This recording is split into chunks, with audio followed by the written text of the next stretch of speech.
Olá, boa tarde. Seja bem-vindo ao NT Sul desta sexta-feira, 20 de maio.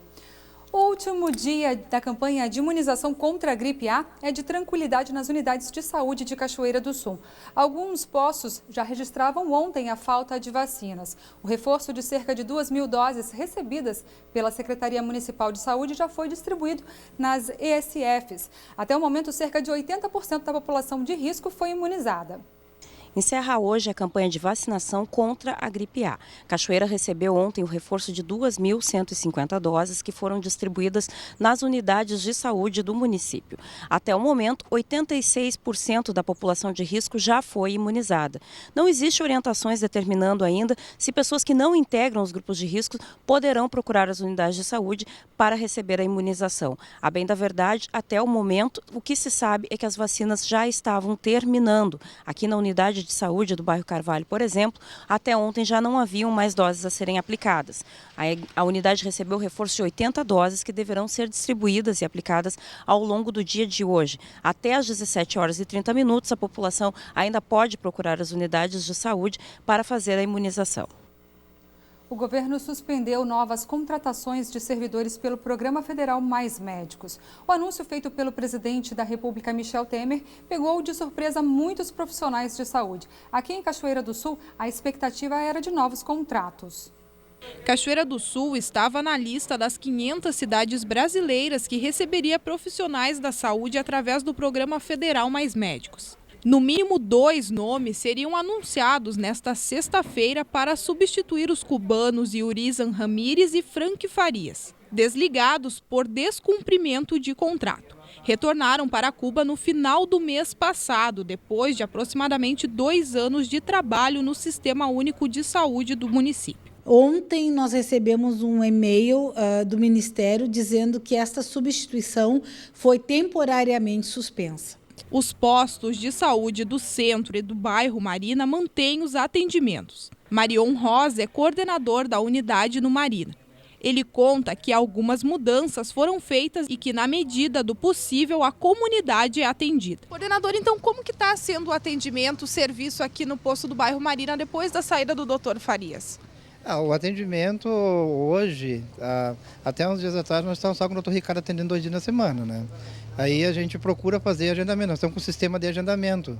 A gente agenda para os dias que tem, que a gente consegue agendar consulta. Agora nós estamos também com a doutora Helena Abreu, que atende todos os dias da semana. Estamos numa época em que as doenças de inverno elas predominam. A H1N1, a gripe, está aí nos assustando a todos, né?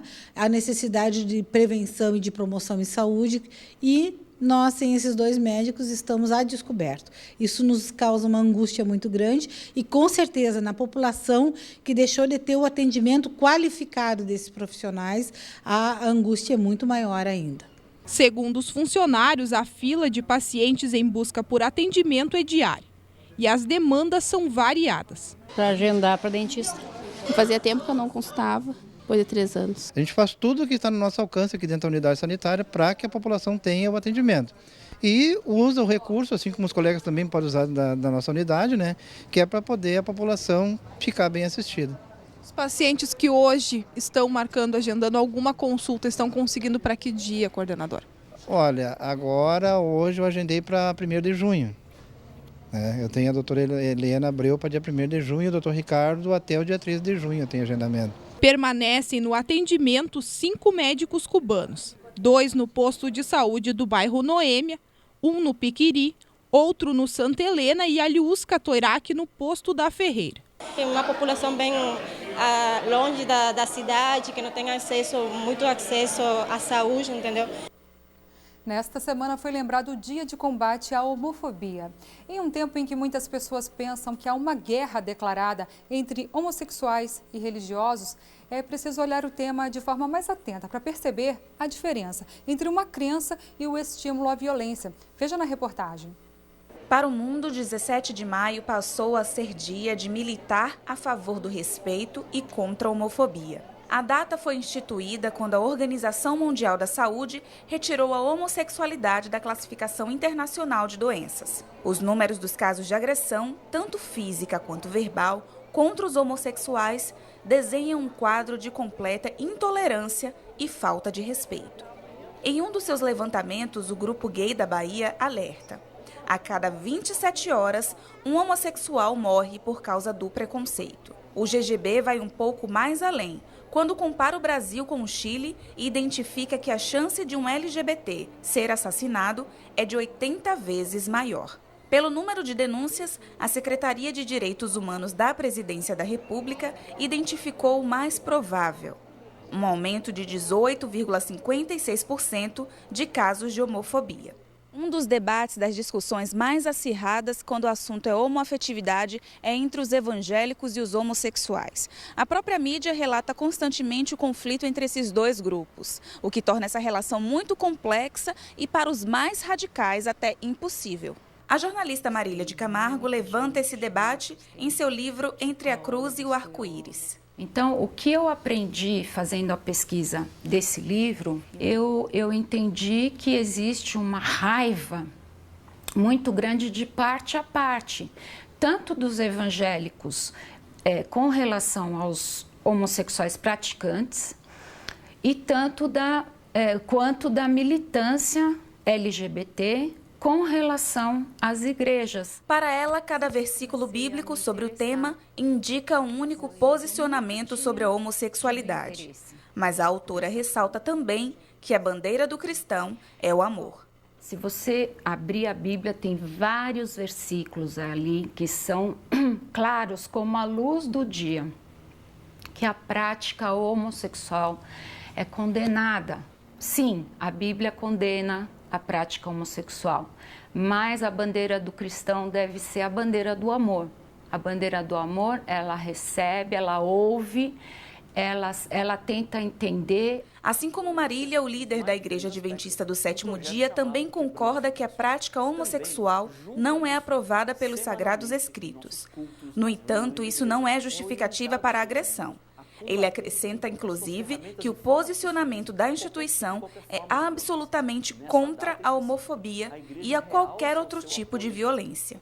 A Igreja Adventista do Sétimo Dia tem uma posição muito clara contra a violência. E nessa data específica, a Igreja realça o seu apoio contra a violência aos homossexuais, trabalhando assim contra a homofobia e incentivando que iniciativas homofóbicas sejam denunciadas e que se procure os meios legais para a proteção do ser humano, para a proteção da pessoa. Por isso, então, a Igreja tem trabalhado constantemente para preservar a integridade física, a integridade emocional das pessoas, dos seres humanos no geral, promovendo e pregando sempre o amor como seu posicionamento final. Apesar das discussões que existem entre evangélicos e homoafetivos, ainda existem instituições religiosas e membros de igrejas que são taxativamente contra a homofobia.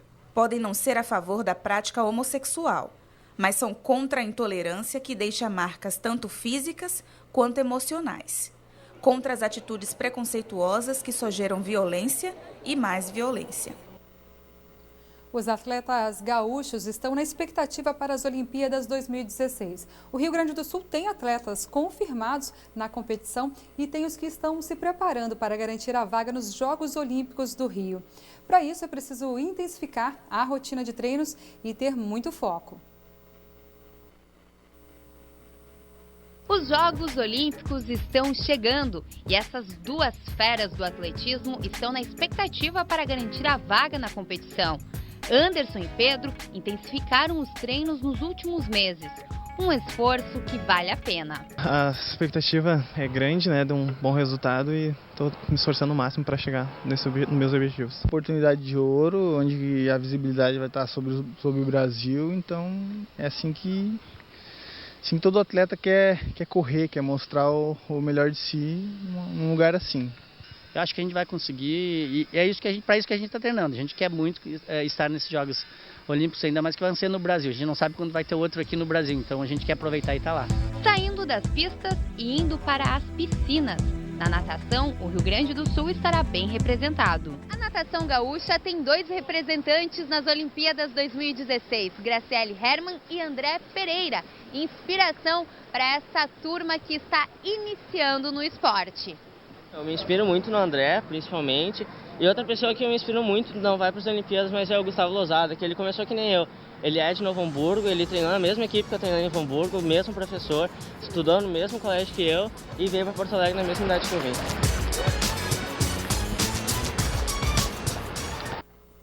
Agora, 12h24, a seguir, pesquisa Retratos da Leitura no Brasil revela um aumento de 6% no número de leitores no Brasil nos últimos 4 anos.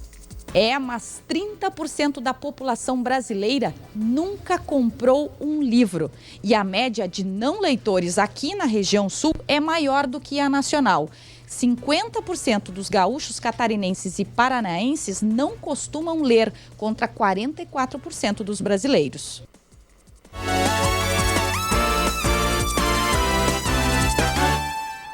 Estamos de volta ao vivo, agora 12h28 pelo horário de Brasília. Adotar um cachorro, conhecer a realidade de animais abandonados e o trabalho de quem milita pelo bem-estar animal são os focos de uma ação que acontece neste domingo no Centro Municipal de Proteção Animal em Cachoeira do Sul. A Associação Pelo Amigo vai promover uma tarde de solidariedade. Veja como vai ser. A Associação Pelo Amigo convida a comunidade cachoeirense a conhecer o SEMPRA neste domingo. Uma atividade está sendo gestada pela associação para que as pessoas conheçam o Centro de Proteção Animal e, inclusive, possam colaborar com algumas ações aqui dentro da entidade, possam adotar um cachorro, possam, inclusive, ver as necessidades que, estruturalmente, a Associação Pelo Amigo está trabalhando para sanar. Eu converso com a presidente Adriana Paladino para saber como que vai ser esse domingo de solidariedade e de conhecimento do SEMPRA e dos animais que estão abrigados aqui. Boa tarde, Adriana. O que vocês estão programando para o domingo? Boa tarde. Vai ser a primeira ação cão-lidária, que nós batizamos assim junto com a Secretaria do Meio Ambiente, que é parceira nossa nesse evento. Vão ser várias atividades ao ar livre. A gente vai ter a primeira doglada, que vai ser uma pedalada, que o pessoal vai vir do centro, né? Eu encontro lá nas 5 esquinas, vai vir para cá fazer uma pedalada, conhecer o local, né? A área em volta. A gente vai ter uma corrida também. E vamos premiar as pessoas, né, que tirarem os primeiros lugares, né, e a gente convida para conhecer o SEMPRA, para ver as necessidades, conforme você mesmo disse, né, e para a gente unir a sociedade com o SEMPRA, né, porque muita gente não conhece, acha muito longe, então a gente quer fazer uma atividade para as pessoas virem aqui e conhecer o espaço, né, passar uma tarde divertida aqui com a gente. Um domingo diferente, com a cachorrada, com a família, bicicleta, atividade ao ar livre e com a possibilidade de associar junto a Pelo Amigo, a fazer contribuições. Como é que a pessoa que vier aqui pode auxiliar? Nós vamos ter alguns panfletos, né? A gente vai ter as fichas de cadastro, né? Se as pessoas se interessarem. Vamos poder divulgar um pouco o nosso trabalho, né? O que a gente tem feito até o momento. Nós somos uma associação nova, mas com bastante força, vontade de trabalhar, né? Então, elas vão conhecer um pouco do nosso trabalho também. E contribuir da forma que puderem, né? A gente vai ter um brechó também, vamos trazer um brechó, o Dog Brechó. Então, a gente vai fazer essas atividades, né? E as pessoas conhecerem também Pelo Amigo, né? O nosso trabalho, conhecer um pouco a gente também, se quiser nos ajudar. Com aproximadamente 1 ano de trabalho, a Pelo Amigo já garantiu algumas obras importantes no SEMPRA. A compra de comedouros para que os animais possam se alimentar individualmente, reformas e agora trabalha na finalização de um ambulatório para atendimento dos animais. Além disso, uma sala de recuperação pós-procedimentos cirúrgicos e a construção de um gatil. Mas o maior desafio da entidade continua sendo mesmo a luta pela posse responsável. Adriana, nós conversávamos antes sobre as dificuldades que se enfrenta quando se milita na causa animal. Aqui tem 130 animais, mais ou menos, e muitos outros espalhados ainda pela cidade. Qual é o caminho para conscientizar as pessoas a militar por essa causa, a auxiliar? Eu acho que a gente tem que fazer uma campanha bem grande. Eu, como falei com você mais cedo, eu acho que a gente tem que começar pelas crianças. As crianças, elas têm a pureza, né? E eu acho que a possibilidade de a gente começar por elas e até elas e ajudarem os pais, né? Com essa conscientização, eu acho importante. Eu acho que é um trabalho diário, árduo, de convencer as pessoas que os animais não são descartáveis, né? Aparenta uma doença, alguma coisa, eles já jogam na rua e pensam que aquela responsabilidade é nossa, da Pelo Amigo, uma associação, ou como tantas outras, ou até da prefeitura. Essa é uma conscientização difícil, diária, mas a gente tem que fazer, porque senão não adianta. A gente traz todos para cá, mas daqui a pouco tem uns 20, 30 na rua e não adianta, né? Quando a pessoa decide adotar aqui, quais são os motivadores que vocês usam? Assim, o que pode ser um atrativo para adotar em detrimento daquele hábito que as pessoas têm de comprar um animal? Sabendo que aqui existem animais que precisam de um lar, que precisam de carinho, enfim, de todo esse cuidado e que não vai ter esse investimento alto, mas depois na manutenção.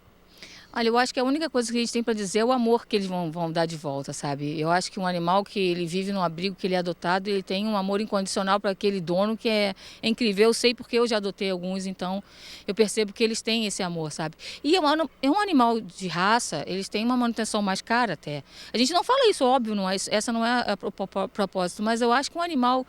Se você tem 2, dá para adotar mais um, né? Se você não tem nenhum, dá uma oportunidade do seu coração para aceitar, né? É menos um animal aqui, né? Que vive, eles não têm um abrigo tão perfeito, né? E eles vão poder ter um local mais seguro.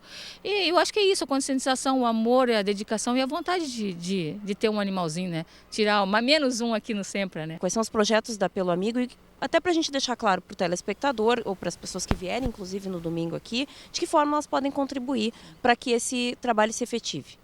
É assim, o ambulatório está quase pronto, né? E em seguida a gente vai fazer uma obra no Gatil, porque os gatos da capa virão para cá também, como todos os animais da capa virão para cá. Nosso próximo passo é a construção do Gatil, que a gente já tem verba, já conseguiu material também.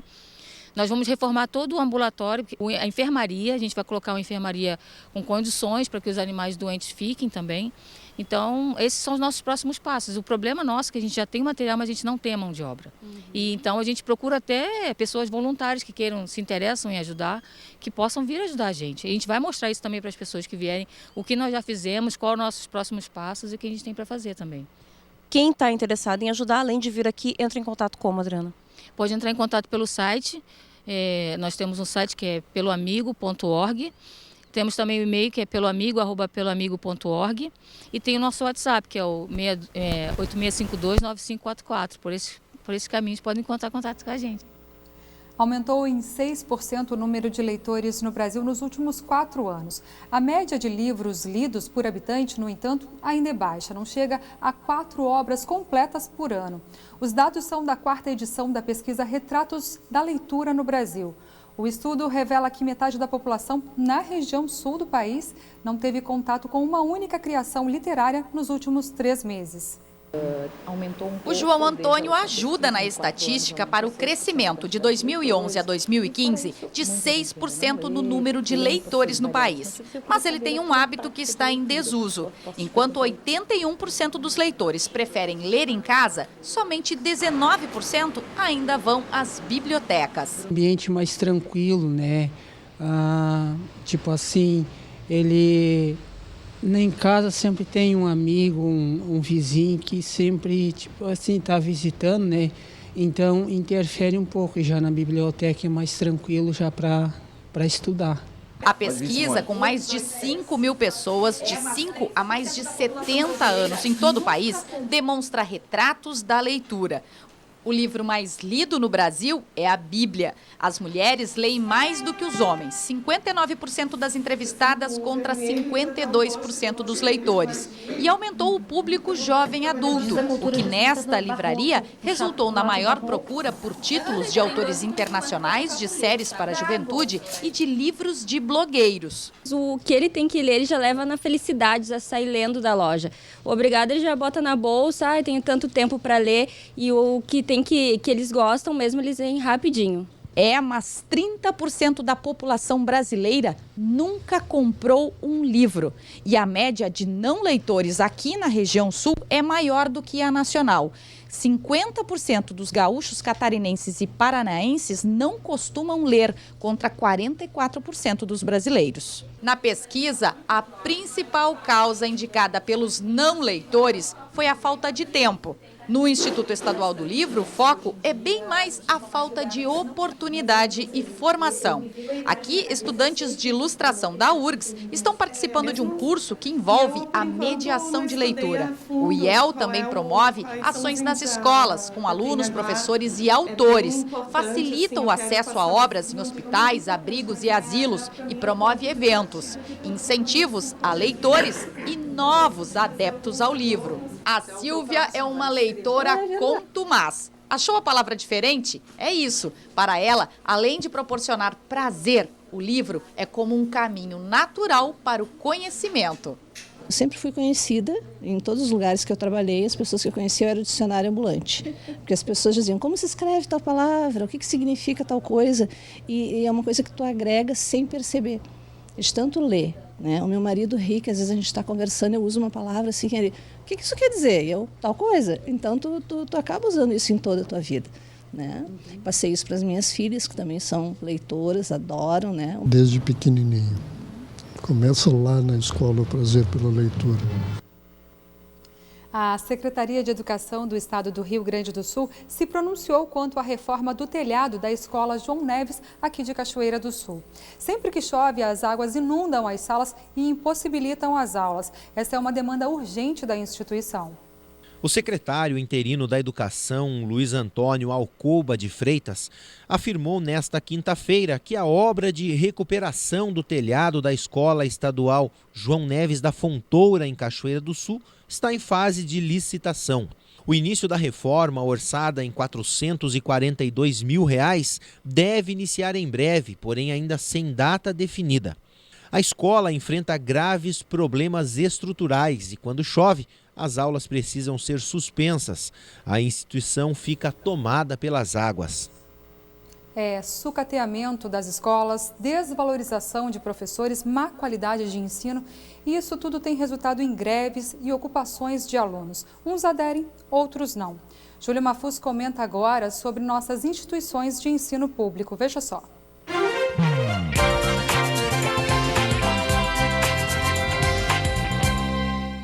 Olá, boa tarde. A luta por um ensino público de qualidade nunca foi tarefa fácil. E isso se deve a vários fatores, mas especialmente ao desinteresse manifesto pela sociedade e pelo desinteresse dos governos, que, em razão da classe média sacrificar-se e pagar ensino particular aos seus filhos, acaba deixando de fazer uma pressão maior em cima dos governantes. Salários defasados, falta de condições estruturais e projetos políticos pedagógicos com uma visão de futuro nem sempre eficiente são um dos grandes problemas.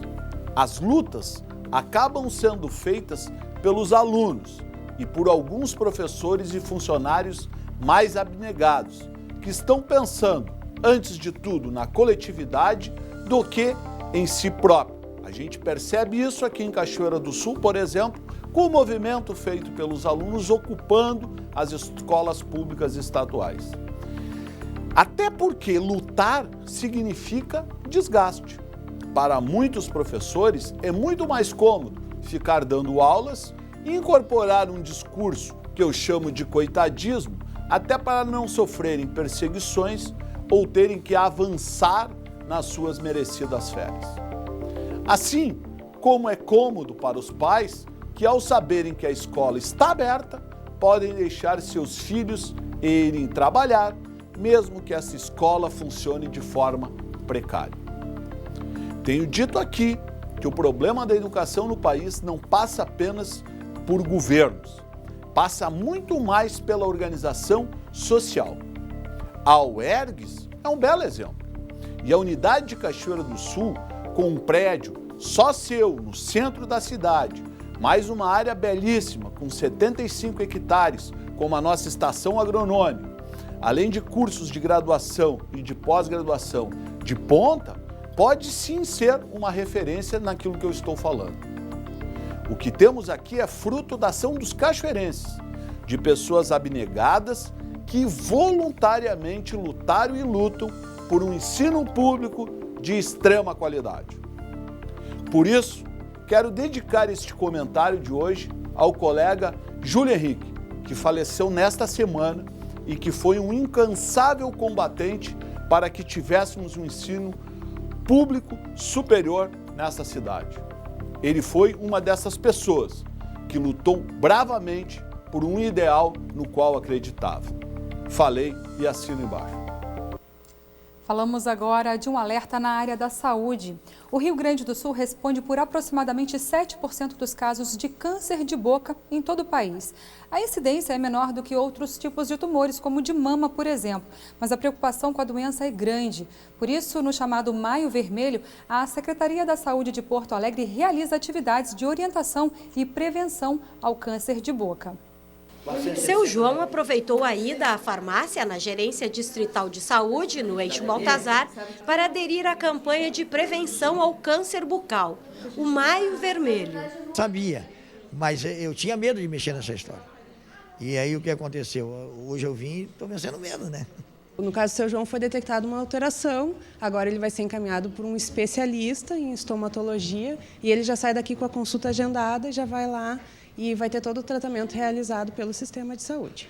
Além dos exames, as ações do Maio Vermelho também incluem a distribuição de material informativo e orientações quanto aos cuidados e à prevenção da doença. Eu passava protetor, agora eu vou começar a passar diariamente, todos os dias, para prevenir certas doenças. O Instituto Nacional do Câncer estima que em 2016 ocorram mais de 15 mil novos casos de câncer de boca no Brasil. Desses, 1.100 serão no Rio Grande do Sul. A prevalência maior é entre os homens, com 900 casos. Porto Alegre é a 7ª capital brasileira com maior número de ocorrências de câncer de boca e a primeira no número de fumantes regulares, o principal fator de risco do câncer bucal.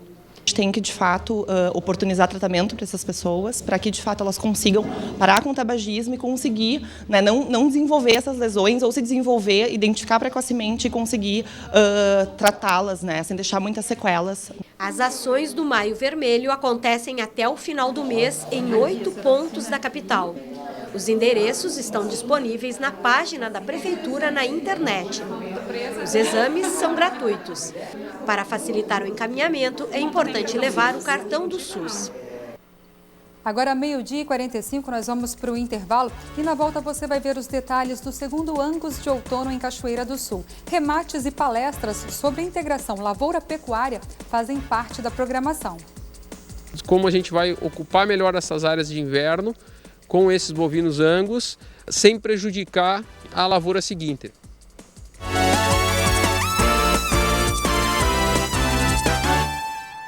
Ontem à noite, a DPCA de Cachoeira do Sul realizou a Operação Cinderela. O foco é o combate à exploração sexual infantil.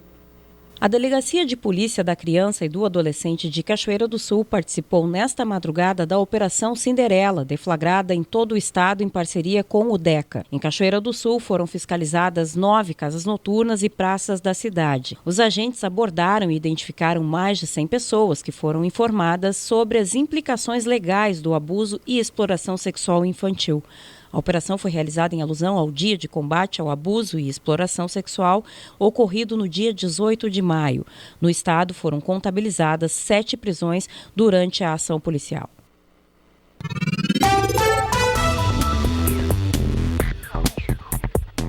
Cachoeira do Sul com dia de sol e aumento de nuvens durante a tarde. Pancadas de chuva podem ocorrer durante tarde e noite, mínima de 8 e máxima de 18 graus. Amanhã, sábado, a previsão é de sol com muitas nuvens durante o dia e períodos de céu nublado. À noite, com muitas nuvens. As temperaturas variam entre 12 e 18 graus. Já no domingo, o dia será de sol com nuvens. A temperatura sobe e o dia permanece nublado. À noite, muitas nuvens. As temperaturas devem ficar entre 13 e 18 graus. Confira no mapa como fica o tempo hoje. Áreas de instabilidade provocam chuva no norte e noroeste do Rio Grande do Sul, mas o sol aparece nas demais regiões. A nebulosidade aumenta no decorrer da tarde e pode chover em vários pontos do estado. Na capital Porto Alegre, a máxima prevista é de 20 graus. Em Uruguaiana, na fronteira oeste, 16. Em Passo Fundo, no norte do estado, 16 graus. E em Santa Maria, na região central, 17. Para o litoral norte, Tramandaí e Torres, 20 graus. E em Pelotas e Rio Grande, no sul do estado, 19.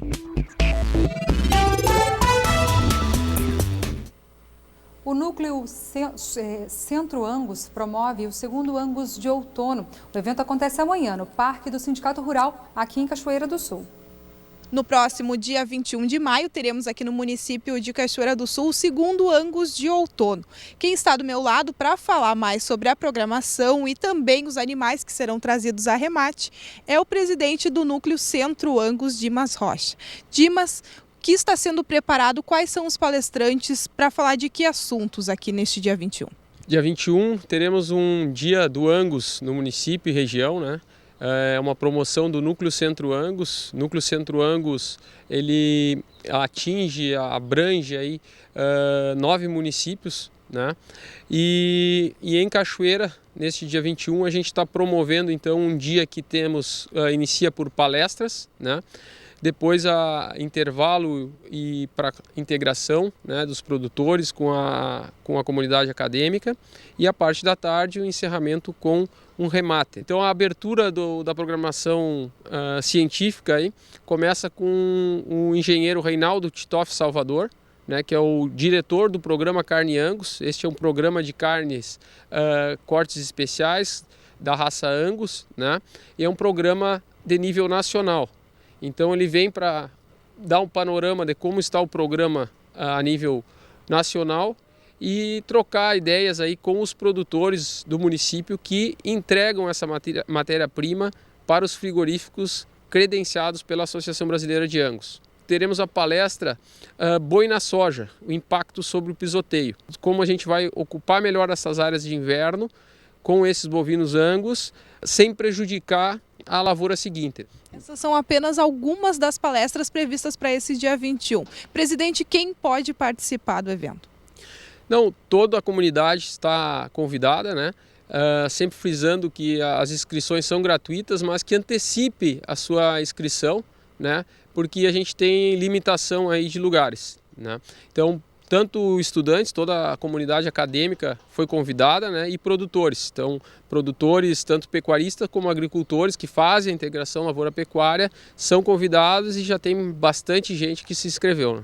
Para finalizar a tarde, tem um remate sendo preparado. Exatamente. Então, a questão do remate também é para um momento estratégico, né, de reposição e de colocação desses animais nas pastagens de inverno. Então a gente vai ter uma oferta de 450 bovinos da raça Angus e suas cruzas, né? Essa comercialização vai ser por conta dos escritórios Centauro e Servicom. Para quem assiste nesse momento, está interessado na compra dos animais, terá alguma oferta especial? Teremos um destaque na oferta, são 300 terneiros Angus, castrados da raça Angus, que é a matéria-prima para a carne Angus, né? Muito se fala sobre a integração lavoura-pecuária, presidente. Isso realmente é bastante vantajoso, tendo com base aqui o município de Cachoeira do Sul? Com certeza. Hoje digamos, o sistema de produção mais eficiente, né? Porque une-se duas atividades em um prol de melhorar e produzir mais e ter mais lucro na atividade rural, né? Importante a gente salientar que as inscrições prévias devem ser feitas através do e-mail. Exatamente, para a gente conseguir aí atender da forma mais adequada todos os interessados, né? Muito obrigada pelas informações e um bom evento no próximo dia 21. Muito obrigado e aguardamos aí toda a comunidade cachoeirense e regional, né, para esse nosso evento. E uma última informação. A abertura oficial da 19ª FENARROZ em Cachoeira do Sul foi antecipada para quinta-feira, dia 26 de maio. A mudança da data de abertura foi em razão da confirmação da presença do ministro da Agricultura, Blairo Maggi. O evento está marcado para iniciar às 10h30 da manhã do feriado de quinta-feira. E antes de encerrar, eu gostaria de convidar você a participar conosco pelo nosso facebook.com/TV Cachoeira. Envie sugestão de reportagem, envie sugestão de entrevistas. Pode enviar para a gente todas as sugestões que você queira ver aqui, assistir aqui no NT Sul. E também nosso WhatsApp, coloque nos seus contatos aí. 51, código de área 9917-0018. 9917-0018. Envie mensagem para nós, tá bom? Um ótimo fim de semana para você. Até segunda. Tchau!